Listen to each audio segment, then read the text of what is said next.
تعرف انك ممكن تحرق سعرات حرارية في وقت الراحة بتاعتك؟ هقولك ازاي، لكن بعد ما تصلي على النبي عليه الصلاة والسلام وتحضر كوباية القهوة اللي زي بتاعتك وترجع لي على طول.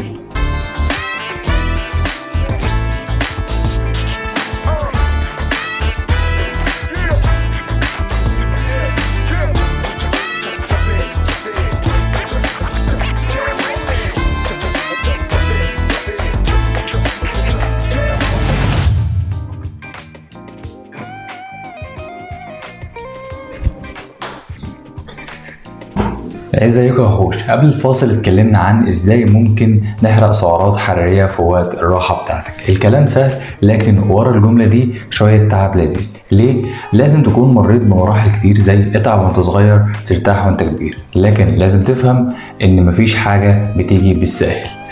عشان توصل للمرحلة لازم تكون بنيت جسمك عضلات، لأن العضلات هي اللي بتساعد على حرق المزيد من السعرات الحرارية. ومن هنا ننتقل إلى فائدة بناء العضلات بالنسبة للجسم. فوائد العضلات لا تعد ولا تحصى، وهقول لك على بعض منها.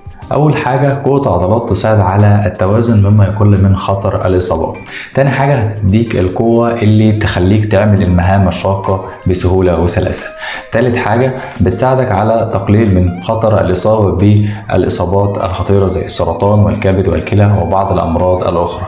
رابع حاجة، بتساعدك على حرق المزيد من السعرات الحرارية حتى أثناء فترة الراحة، مما يساعد على قلة الوزن.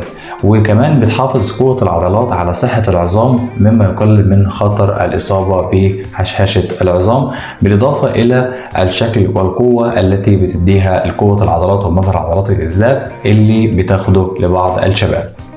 بناء العضلات أمر مش صعب ليك، لكنه زي شغلك اللي عايز تبدع وتطور فيه.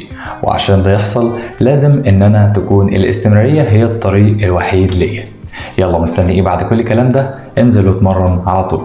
لو عايز تعرف ايه الاكل اللي هيساعدك في رحلتك في بناء العضلات، استنى الفيديو الجاي. وما تنساش تعمل لنا اشتراك لليوتيوب ومتابعة على الفيسبوك. لايك وشير. اشوفكم في فيديو جديد. مع السلامة.